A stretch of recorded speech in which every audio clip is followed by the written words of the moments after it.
4월 30일 날 커비넌트 서비스 이렇게 하는데 여러분들 그게 이제 왜 이렇게 하는지 목사님이 와서 이렇게 같이 이제 예배 사역하게 되는 그런 걸 기념하는 예배이긴 한데 어떤 의미가 있는지 그거를 계속 제가 사실은 설교하는 내용이 다 거의 다 포커스를 맞춰서 설교를 하는 게 오늘 이 내용도 오늘도 우리가 이제 이 본문은 아주 우리 기독교의 진수 우리 복음 성경의 그 내용 있잖아요.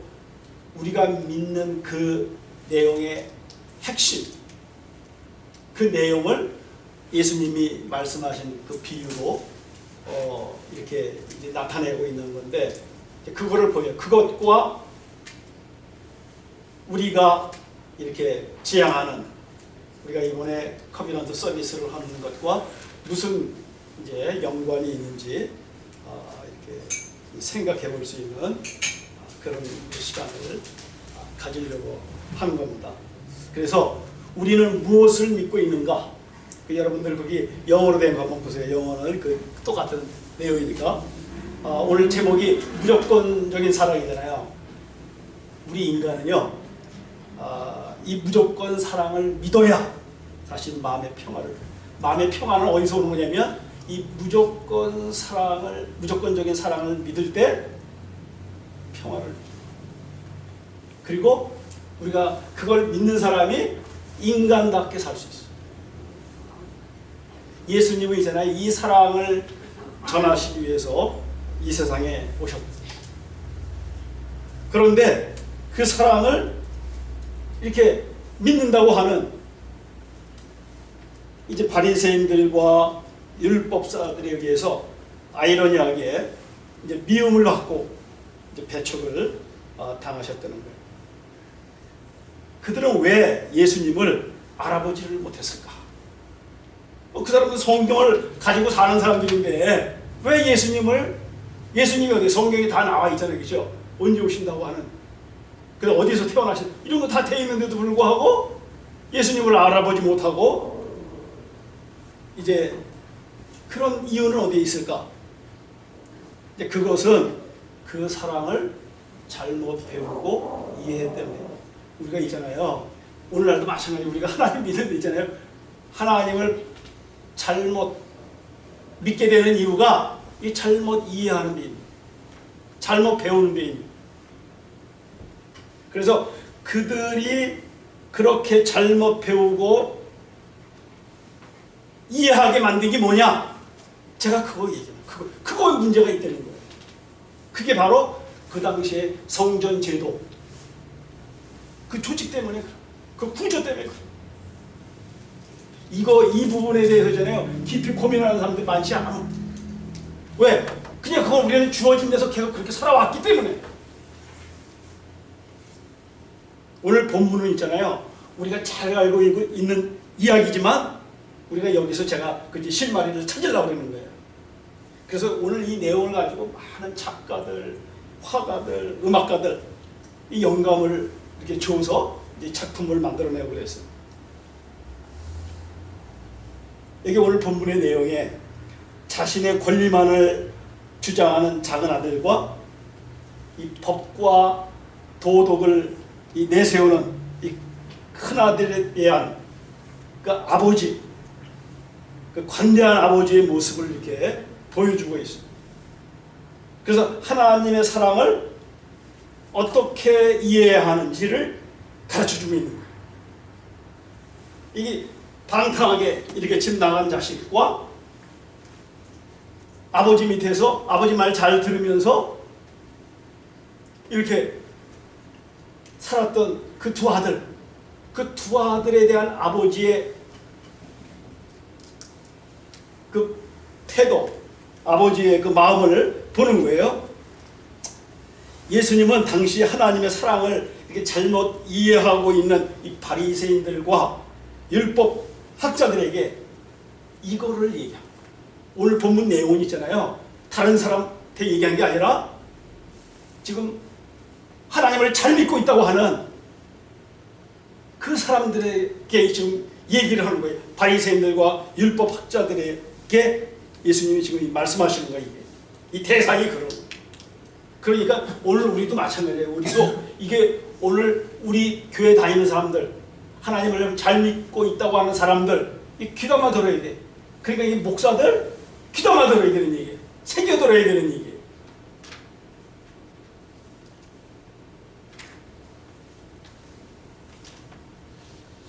이 철없는 자식을 향한 관대하기 그지없는 아버지의 마음으로 하나님의 사랑을 비유하고 있다. 그런데 이것이 지금 우리가 어떻게 알려져 있는 있잖아요. 탕자의 비유로 알려져 있어요. 오늘 여기 보면 여기 보면 여기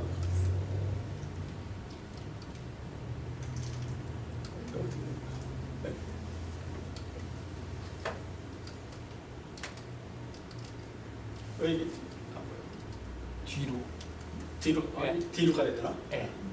뒤로. 네. 여기 보면 되찾은 아들의 비유 이렇게 되찾은 이렇게 거기다 포커스를 사실 이 내용 전체를 보면 어떻게 해요? 아버지의 마음 사실은 관대하기 그지없는 아버지의 마음을 얘기하고 있는 건데 거기 그게 포커스인데 사실은 우리한테 지금 알려지는 거 여기 뭐라고 제목이 되찾은 아들의 비유 우리는 그냥 탕자의 비유 이렇게 알려지고 있어요. 그렇게 우리가 지금 알고 있는 이 내용인 거예요. 근데 이게 있잖아요. 우리가 생각할 때 그 아버지의 이렇게 사랑, 이 무조건적인 사랑 이렇게 얘기하지 않고 사실은 여기 제목이 있잖아요. 그냥 무조건적인 하나님의 사랑 이렇게 제목이 붙여져 있어야 되는 거예요. 사실은. 그런데 탕자의 비유, 이렇게 되찾은 아들의 비유 이렇게 설명이 되어 있다는 거예요. 이렇게 이름이 붙여져 있다는 거예요. 근데 사람들은 이렇게 이제 학자들이 이렇게 비판을 해. 이거 그냥 이렇게 부처 아버지의 마음이 여기에 더 이렇게 중요한 얘기인데 이 탕자의 그 비유에다 이 비유로 이렇게 설명이 되고 있다고 우리 저기 유건희 목사님이 쓴 거기 책에도 그렇게 이제 그걸 언급을 하면서 탕자의 비유라고 이제 이렇게 얘기를 이제 한다는 거예요. 그래서 이게 우연인 것처럼 사람들이 생각해. 아니야, 우연은 아니에요. 이게 우연이 아니라는 거예요. 이거는 있잖아요. 우리 교회의 구조와 제도가 그렇게 받아들이게 만들었어. 그렇게 이름을 붙이게 만들어. 이 사람들이 이런 걸 이걸 모르는 거예요. 왜 그런지 아세요? 이 교회가 무조건적인 사랑을 보여주지 못해. 교회가 있잖아요. 무조건적인 사랑이 아니야. 교회가. 그렇기 때문에 교회와 메시지가 불일치되잖아. 그러니까 포커스를 어디다 맞추는 거예요? 하나님과 인간을 분리해서 인간에게다 포커스를 맞춰. 인간, 그래 우리 잘못하고 죄 짓고 그냥 엉망으로 사는 건 그거는 맞잖아. 그럼 우리가 이 성경 내용하고 맞잖아요. 그런데 교회는 어떻게 해? 안 맞아. 교회는 무조건 사랑이 아버지와 같은 마음이 아니야. 그래서 이 스토리 제목을 갖다 있잖아요. 탕자의 비유라고. 그래서 하나님과 인간의 관계를 분리해서 이해하게 만들었어요. 이때부터 사실은요, 교회 안에서 이 성경에 보면 이 코이노니아라고 하는 아주 중요한 말, 은혜니 믿음이니 또 다른 중요한 말이 코이노니아예요. 코이노니아. 근데 이 코이노니아라는 말이 이때부터 사라지기 시작했어요. 교회가 무조건적인 사랑으로 돌아가지 않기 때문에 코이노니아를 하지 않기 때문에 그 말이 사라지기 시작했어요. 그래서 우리가 지금 코이노니아라는 말을 사람들이 잘 이해를 못해요. 이 성경에 분명히 헬라어로 코이노니아라고 하는 그 단어가 있어요. 그런데 그게 번역을 제대로 못하고 있어요. 그 번역이 전에 26가지로 번역이 돼 있어요. 그러니까 헷갈리는 거예요. 이 코이노니아라는 뜻을 몰라. 이 코이노니아를 이런 게 이게 무조건적인 사랑을 알아야만 이 코이노니아하고 연결되는 거예요. 이게 그 말이 사라지고 어떻게 되세요? 우리는 뭘로 봐? 교리와 관념으로 하나님의 사랑을 이해하게 돼요. 그 무조건적인 사랑을 코이노니아로 이해했어야 되는데 교리와 관념으로 이제 이해하게 되는 오늘의 교회의 구조와 제도가 이처럼 하나님의 무조건적인 사랑의 근거에서 만들어지지 않아. 우리가 지금 그런 구조 속에서 하나님의 말씀을 좀 배우고 있었다는 거예요. 여기서 오늘 11절에 보세요. 여기 예수께서 말씀하셨다. 어떤 사람이 아들이 둘이 있는데 작은 아들이 아버지에게 말하기를 아버지 세상 가운데에서 내게 돌아올 몫을 내게 주십시오. 이게 아니 우리 가만히 보면 이 자식들이 여기서 보면 이 둘째 아들도 아버지한테 요거 언제 뭐 자기가 맡겨놨어 아버지한테 재산. 근데 달래 아버지 나한테 돌아오는 복 주세요 이렇게 얘기를 해. 근데 그 아버지가 또 그것도 아무 소리도 안 하고 여기 보면 아버지가 재산 가운데에서 달라고 하니까 아버지는 살림을 두 아들에게 이제 나누어 주었다. 아무 소리 안 하고 있잖아요. 그냥 달라니까 또 줘. 아버지 이렇게 줘. 여기서 작은 아들이 자신의 몫을 당당하게 요구하고 아버지가 순순히 그것을 들어주었대. 여기 보면 있잖아요. 이 자식의 부모에 대한 이 당당함과 부모의 그 자식에 대한 무조건적인 사랑이 여기서 보이죠. 아들도 이제는 아버지한테 그 요구하는 건 당당해. 맡긴 것처럼 자기가 맡겨놓은 것처럼 당당해. 그리고 아버지는 그것도 이렇게 들어주는 무조건적으로 뭐 조건 따지지 않고 그냥 줘. 아버지가 순수하게 그걸 또 주는 거예요. 그래서 하나님의 인간에 대한 이 무조건적인 사랑은 뭐냐면 인간의 자유와 권리에 대한 이 존중으로부터 시작이 됩니다. 그래서 오늘 교회 구조가 있잖아요. 오늘 교회 구조가 이렇게 되어 있지 않다. 우리가 사는 환경과 조직이 이렇게 민주적이 되어야 하는 이유가 여기 있다. 그 자식이 어떻게 그렇게 달랄 수 있는 그 둘째 자식이 하나님 앞에 요구할 수 있는 그런 그 자유와 자식으로서 그 자유로서 당당하게 요구하고 자기 몫을 구할 수 있는 그런 권리가 있다. 하나님이 그거 뭐라고 그러지 않는다는 거예요. 그래서 인간의 자유와 권리 그건 기본적으로 전제되어야 됩니다. 그래서 하나님의 사랑이 있잖아요. 거기서부터 시작됩니다. 그 존중으로부터. 그래서 우리가 하나님을 믿는 사람은 있잖아요. 그래서 다른 사람들의 그 자유와 권리를 존중해야 해요. 존중하는 것부터 시작이 됩니다. 그래서 우리 사회의 이 환경, 조직의 구조도 민주적이 됩니다. 교회도 마찬가지. 교회도 그래서 민주적이 됩니다. 그 이유가요. 그래서 여기서 이제 리더십이 중요하게 대두가 돼요. 여기 13절에 보면 그 며칠 뒤에 작은 아들은 제 것을 다 챙겨서 먼 지방으로 가서 거기 방탕하게 살면서 그 자산을 낭비하였다. 이 집 떠난 자식이 이 자기 멋대로 살면은 망해.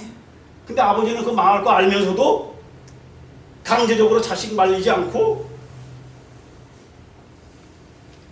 오히려 기다리는 것을 택하셨다. 아버지가 기다리는 것을 택했다. 인간이 자기 죄성을 따라 자기 중심대로 살면은 반드시 넘어져. 그리고 결국은 바닥에 이르게 된다. 그래서 우리가 자식으로 사랑을 일방적으로 받다가 이제 부모가 되어서 자식에게 사랑을 주게 될 때 비로소 그 사랑을 깨닫게 됩니다. 이처럼 하나님도 우리를 그렇게 기다리신다.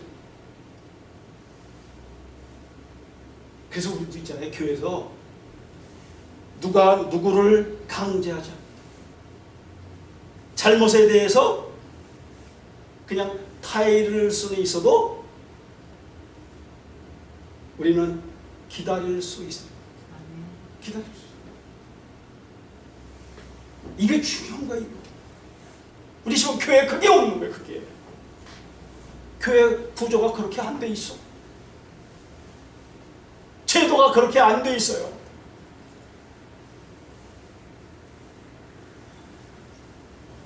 그가 모든 것을 탕진했을 때 그 지방에 크게 흉년이 들어서 그는 아주 궁핍하게 되었다. 그래서 어떻게 얼마큼 궁핍하게 됐냐면 그는 그 지방의 주민 가운데 이렇게 한 사람을 찾아가서 몸을 의탁할 정도로, 그래서 이제 돼지를 치게 되는, 이 돼지를 완전히 바닥에 떨어졌다는 거예요. 바닥. 그래서 자기 중심대로 살면 어떻게 해요? 결국은 인간은 이제 떨어지는데 바닥까지 떨어질 수밖에 이제 없게 된다고 하는 걸 여기서 보여주는 거예요. 근데 여기 보면 이 돼지를 칠 정도, 이 유대 사람들은요 돼지고기 먹지도 않아. 그리고 이 돼지 치는 사람을 아주 제일 업신여기. 완전히 바닥을 쳤다는 걸 보여줘요. 그래서 여기 이제 이런 이제 지경에 이른 그는 돼지가 먹는 지역 열매라도 좀 먹고 배를 채우고 싶은 심정이었으나 그에게 먹을 것을 주는 사람이 없었다. 이게 아주 그냥 그 환경이 이제 말이 아닌 이제 그런 이제 처지를 이제 보여주고 있죠. 그제서야 그는 제정신이 들어서 이렇게 말하였다. 내 아버지의 그 많은 품꾼들에게는 먹을 것이 남아두는데 나는 여기서 굶어 죽는구나. 이제 그때부터 여기 보면 그제서야 그는 제정신이 들었대. 그제서 바닥 인간이 있잖아요. 바닥에 일어설 때 자기를 돌아. 인간. 그렇지 않으면 인간은 있잖아요. 안 돌아. 그래서 우리가 고난이 색다른 축복이라고 하는 그런 말을 하는 이유가 자기를 돌아볼 수 있게 될 때, 어려울 때, 힘들 때. 근데 여기 중에 둘째 아들도 있잖아요. 그때 제정신이라고 그러는 거예요. 여태까지는 제정신이 아니었다는 거죠. 제정신이 이때 들었다는 거예요. 그러니까 우리가 이전에 다른 사람을 이렇게 기다리고 이렇게 자유로 권리를 인정해 주는 거 하나님이 그렇게 하셨어요. 이거 이제 내가 그렇게, 하나님도 그렇게 하셨대. 나한테 그렇게 하셨어. 하나님도. 그래서 어떻게 우리가 또 다른 사람도 그렇게, 다른 사람의 권리와 자유 우리가 침해할 자격이 없고 그런 우리의 권한이 없어. 그냥 우리도 하나님도 그렇게 하셨으니까. 아버지도 자식에게 그렇게 하는 것처럼 하나님도 우리에게 그렇게 하셨다는 거예요. 그래서 근데 기다렸다 어떻게 제정신이 들 때까지. 왜? 결국 인간의 자는 자기 중심대로 살면 어떻게 해요? 반드시 벽에 부딪혀. 반드시 부딪혀. 그리고 바닥에 떠. 그래서 그때 제정신이 그때 든. 그럴 때 어떻게? 내 아버지의 그 많은 품꾼들에게는 먹을 것이 남아도는데 나는 여기서 굶어 죽는구나. 그때 이제 아버지를 생각해. 내 가정을, 내 고향, 아버지가 계신, 우리 부모님이 계신 거기가 이 세상에서 제일 좋은 곳이, 이것을 그때 생각하게 돼. 내가 일어나 아버지에게 돌아가서 이렇게 말씀드려야겠다. 아버지, 내가 하늘과 아버지 앞에 죄를 지었습니다. 나는 더 이상 아버지의 아들이라고 불릴 자격이 없으니 나를 품꾼의 하나로 삼아 주십시오.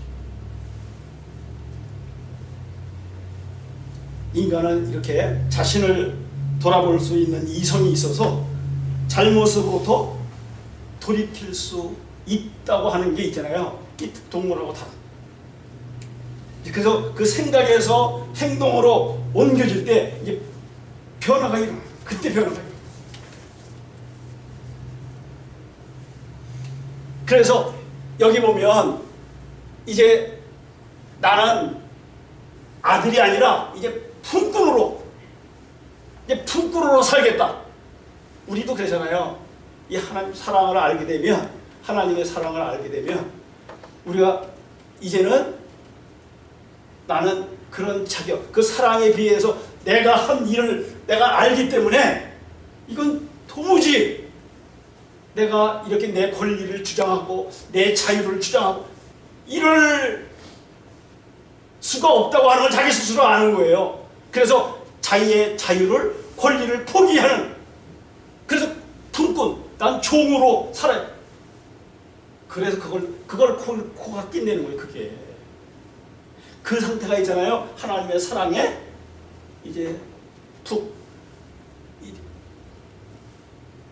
자기가 이제 맡겨진 존재라는 거를 확인. 그래서 이제 거기서 있잖아요. 아이덴티티. 자기가 누군지를 그때 제대로 알아요. 하나님은 여기 보세요. 이 둘째 아들이 나를 품꾼으로 여긴다고 해서 그 아들이 종이 됩니까? 안 돼. 아버지는 여전히 뭐예요? 그 아들이에요. 그 관계를 누가 어떻게 끊을 수가 있어? 천년을 끊을 수가 없어. 그건 무조건적인. 그런데 그 아들의 입장에서 어떻게 해? 그 아들은 이제 아들로서 사는 게 아니라 내 자유와 권리를 주장하면서 사는 게 아니라 어떻게 이제는 그거를 포기하고 자기 스스로, 그래서 스스로 어떻게 해요? 자기가 종이 돼. 자기가 스스로 어떻게 해요? 엮이고 자기가 묶이고 그러는 거예요. 그래서 품꾼으로 삼아. 왜? 자기가 그런 결심을 했기 때문에 나는 이렇게 사는 게 마땅하다고 하는 거를 자기가 이제 알기 때문에.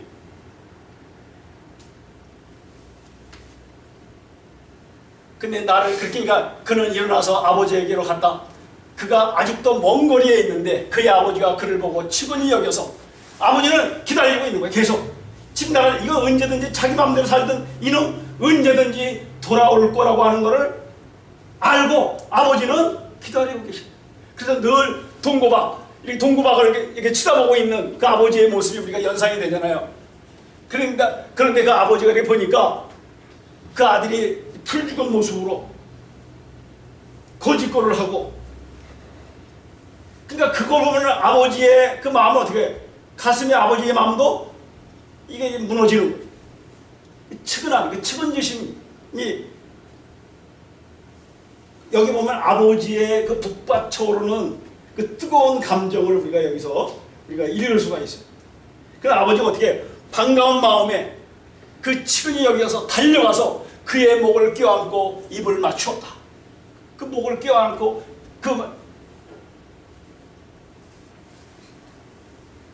나를 위해 그렇게 기다리다 반갑게 맞이하시는 이제 하나님의 사랑을 우리가 여기서 기억합니다. 그래서 우리가 여기서 이제 하나님 사랑에 우리가 감동하고 가슴이 뭉클해져요. 온 인류의 구원을 위해서 당신의 위신, 체면 이런 거 다 내려놓고 그거 진짜 체면 구기면서 마구간에 오신 인간의 몸을 입고 예수님으로 태어나신, 이게 그런 하나님의 마음, 하나님의 사랑을 여기서 보여주고 있는. 아들이 아버지에게 말하였다. 아버지, 내가 하늘과 아버지 앞에 죄를 지었습니다. 이제부터 나는 아버지의 아들이라고 불릴 자격이 없습니다. 그러면서 자기가 결심한 것처럼 나는 이제 품꾼으로 아버지 앞에 가서 이제 품꾼으로 살겠다. 품꾼의 하나로. 그래서 여기 보면 고대 사본들은 절 끝에 나를 품꾼의 하나로 삼아 주십시오 첨가하였음. 그러나 아버지는 종들에게 말하였다. 어서 가장 좋은 옷을 꺼내서 그에게 입히고 손에 반지를 끼우고 발에 신을 신겨라. 그리고 살찐 송아지를 끌어내다가 잡아라. 우리가 먹고 즐기자. 나의 아들은 죽었다가 살아났고 내가 잃었다가 되찾았다. 그래서 그들은 잔치를 한다. 이게 뭐예요? 이 아버지가 얼마나 기뻐하고 이제 흐뭇한지를 여기서 그 아버지의 그 마음을 보여주고 있어. 그래서 여기 보면 자식과 여기 그 아버지의 그런 그 관계, 이 관계는 이 부모의 관계, 자식과 부모의 관계는 법적인 게 아니래. 도덕적인 게 아니.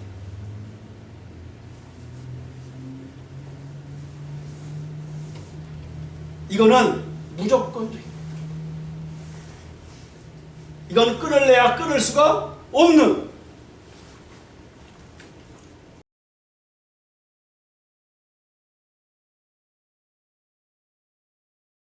그래서 여기 보면 23절 여기 보면 집안에서 막 음악 소리가 들리셔가지고 이게 뭐 예? 소리와 춤추면서 노는 소리가 이제 들렸다는 거예요. 종 하나를 불러서 무슨 일인지 물어보았다. 종이 그에게 말했다. 아우님이 집에 돌아왔습니다. 건강한 몸으로 돌아온 것을 반겨서 주인 어른께서 살찐 송아지를 잡으셨습니다. 큰아들은 화가 나서 집으로 들어가려고 하지 않았다. 아버지가 나와서 그를 달랬다. 여기 보면 또 아버지가 큰아들을 달랬다 이런 말이 나와.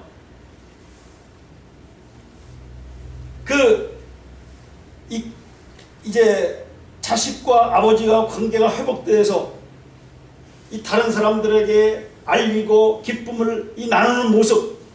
근데 그것이 거기에 동참하지 못하는 거야, 이 큰아들은.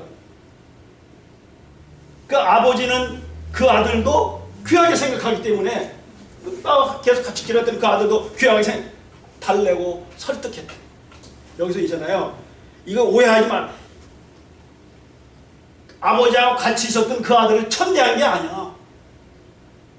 그런데 이 아들이 어떻게 아버지를 지금 잘못 이해하고 잘못 생각하고 있는 게 여기 나오는 거예요. 큰아들이 이렇게 자식과의 부모의 관계를 계속 법적이고 도덕적으로 생각하고 있다고 하는 걸 보여주고 있어요. 그러니까 부모의 마음을 이해할 수가 없어요. 오히려 지금 이렇게 작은 아들 돌아온 것에 대해서 아버지가 기뻐하고 이게 잔치 차리는 거 보면 그걸 야속하게 생각해. 그래서 여기서 뭘 보냐면요, 큰아들은 자유인이 아니라 오히려 종으로 살았다는 거예요. 그러니까 의무적으로 힘들게 자기가 억지로 해가. 그래서 여기 영어 그 ARS를 보면 working like a slave for you. 슬레이브로 살았다는 거예요. 종으로 살았다는 거예요. 이 둘째 아들은 당당하게 아버지한테 딱 요구해서 이거 아버지 그거에 대해서 뭐라고 그러지 않는다는 거예요. 그런데 이 아버지 말 잘 듣고 이 종처럼 그렇게 살고 있었다고 하는 걸 보여주는 거예요. 그래서 생색이 나고 아버지가 불공정한 것처럼 생각이 들었대요. 그래서 여기 보면 이 본문에도 보면 자기 동생을 동생이라고 부르질 않아. 당신의 아들이라고 얘기해. 당신의 종이 그랬다. 큰 아들은 화가 나서 집으로 들어가려고 하지 않았다. 아버지가 나와서 그를 달랬다. 그러나 그는 아버지에게 대답. 나는 이렇게 여러 해를 두고 아버지를 섬기고 있고 아버지의 명령을 한 번도 어긴 일이 없는데 나에게는 친구들과 함께 즐기라고 염소 새끼 한 마리도 주신 일이 없습니다. 그런데 창녀들과 어울려서 아버지의 재산을 다 삼켜버린 이 아들이 오니까 그를 위해서는 살찐 송아지를 잡으셨습니다. 여기 보면 이게 아버지를 갖다가 있잖아요. 지금 모의하고.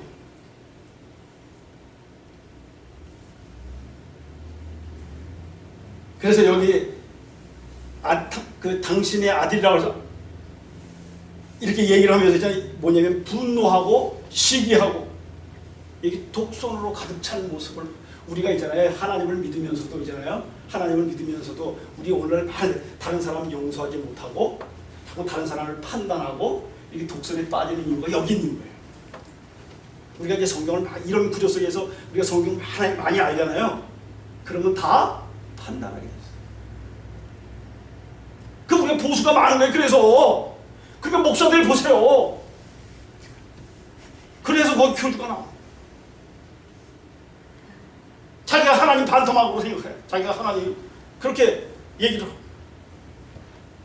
그렇게 독선에 빠지게 됐어요.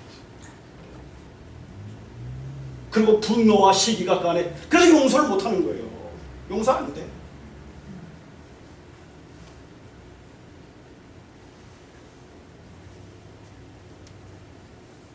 아버지가 그에게 말하였다. 얘야 너는 늘 나와 함께 있으니 내가 가진 모든 것은 다 내 것이다. 그런데 너의 이 아우는 죽었다가 살아났고 내가 잃었다가 되찾았으니 즐기며 기뻐하는 것이 마땅하다.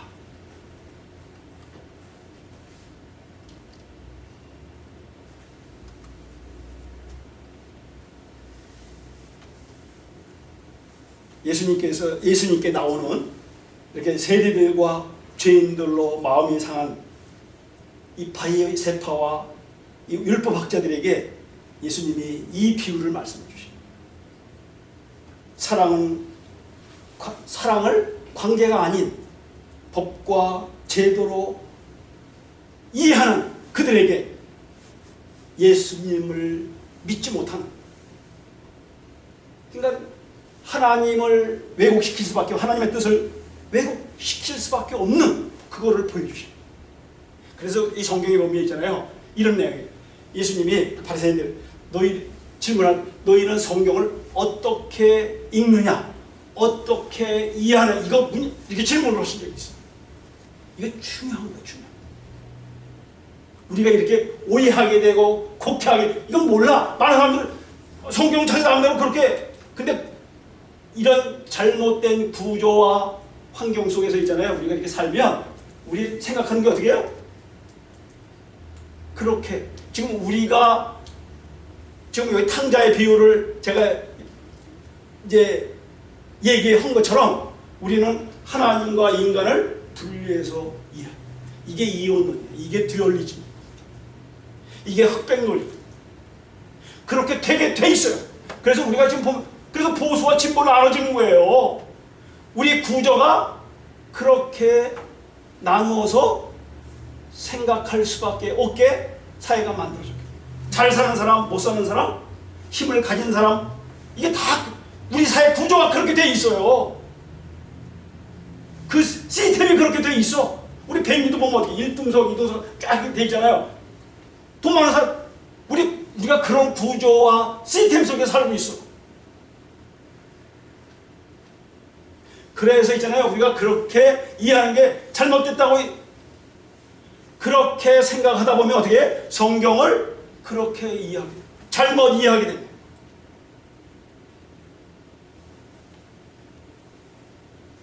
우리가 가정에서 있잖아요. 근데 그럼에도 불구하고 왜 우리 사람들이 이런 구조 속에서 우리가 가정을 중요하게 생각하고, 그리고 부모님을, 야, 우리 가정, 나를 사랑했던 그 부모님이 계신 그것이 최고다, 이런 생각을 하게 되냐면 있잖아요. 그런 구조와 제도 하에 세상은 어떻게 해요? 너무나 삭막하고, 거기는 서열과 계급과 차별과 경쟁이 난무하기 때문에 거기는 억압과 착취가 있고 마음의 실족이, 그래서 오늘날 한 사람들이 우울증에 걸리고 공황장애에 오는 거예요. 근데 교회에 가서는 어떻게 해? 마음의 평안을 누려야 되잖아. 근데 교회도 그래. 교회도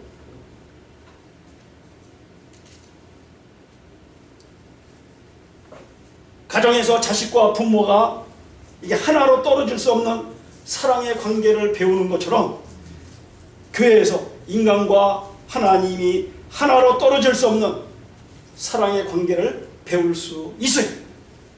제가 그래서 이거 바뀌지 않으면 안 돼. 이건 어떻게 보면요, 제가 이거는요, 옛날 같았으면 이거는 엄청난 일이에요. 이거는 왜 세상을 뒤집어야 된다는 거기 때문에.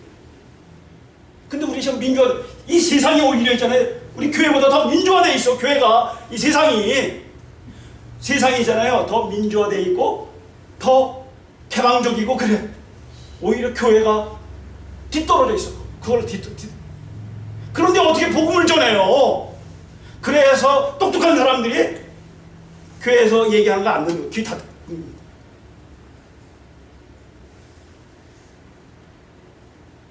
예수님께서 이처럼 그 무조건적인 사랑을 전하시기 위해서 교회를 세우셨다.